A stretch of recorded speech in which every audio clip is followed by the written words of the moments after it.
आने वाली 10 नवंबर को, अभी अक्टूबर का महीना है, अगले महीने 10 तारीख को 10 नवंबर को गौतम बुद्ध विश्वविद्यालय है ग्रेटर नोएडा में, उसके सेंट्रल ऑडिटोरियम में बौद्ध समाज के निर्माण की घोषणा की जाएगी। कार्यक्रम होगा और जो हमने बौद्ध समाज आचार संहिता बनाई है हम उसको लागू करेंगे।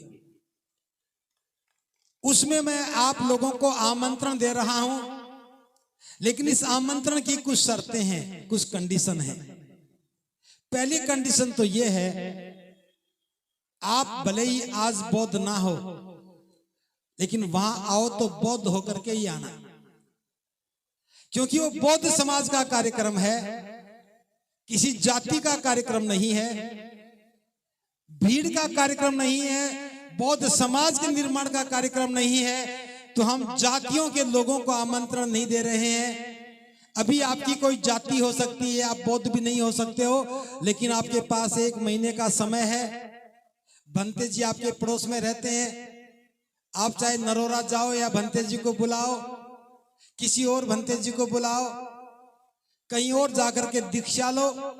पहला काम तो बौद्ध बनना है और दूसरा काम जाति को छोड़ना है और तीसरा काम सफेद कपड़े सिलवाने हैं और चौथा काम फिर वहां आमंत्रण के लिए आना है। बिना बौद्ध बने मत आना। और जो दावत खाना बारात में जाना छोड़ दे तो आ सकता है, और नहीं छोड़ सकता तो ना आए, क्योंकि मैंने पहले कहा है पूरे देश में 140 करोड़ लोगों में से मात्र 3000 लोगों को बुला रहे हैं। मैं तो पूरे देश में से एक ही आमंत्रण दे रहा हूं, जाति को लेकर के मत आना, बिना बौद्ध बने मत आना, सफेद कपड़े ही पहन करके आना, और जब आए हो तो फिर बौद्ध समाज की जो आचार संहिता है उसको जीवन में उतारना। बौद्ध बनने के बाद बौद्ध समाज का हिस्सा बनना, अपनी बहन बेटियों की शादी बौद्धों में ही करना। अगर इतना कर सकोगे तो हम बाबा साहब की बौद्ध में भारत की परिसंकल्पना को साकार करने में एक मजबूत कदम उठा सकेंगे। वरना बौद्ध भी बने रहे और जाटव भी बने रहे तो काम कुछ नहीं होगा।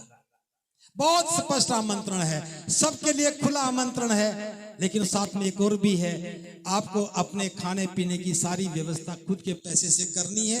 उसके लिए 500 रुपए का शुल्क भी रखा है, आप पहले ही जमा करवा करके अपना कार्ड ले लेना। ये सारी बातें आपके आमंत्रण के साथ है। मैंने फिर कहा, इसके लिए हम कोई चंदा नहीं ले रहे हैं, कोई सहयोग नहीं ले रहे हैं, अपने ही पैसों से, आप अपने पैसों से ही खाना खाएंगे, आपके पैसों का ही आयोजन है। लेकिन ये आयोजन विशुद्ध रूप से बौद्धों के लिए है, बौद्ध अनुयायियों के लिए है और जाति विहीन बौद्ध समाज के लिए है। तो मेरा आमंत्रण जो भी स्वीकार करे मुझे खुशी होगी। मैं सबके लिए खुला आमंत्रण दे रहा हूं, फिर दोहरा रहा हूं, बौद्ध बन करके आना, बिना जाति के आना, सफेद वस्त्र पहन करके आना, गुलामी के आभूषणों का त्याग करके आना और फिर सम्मान से कहना कि मैं बौद्ध हूं और मैं बौद्ध समाज का हिस्सा हूं। ये मेरा आमंत्रण होगा और जो स्वीकार करेंगे उसके लिए मुझे खुशी होगी। आपने मेरी बात को बड़ी ध्यान से सुना है। आप सबका बहुत बहुत मंगल हो। भवतु सब मंगलम, भवतु सब मंगल।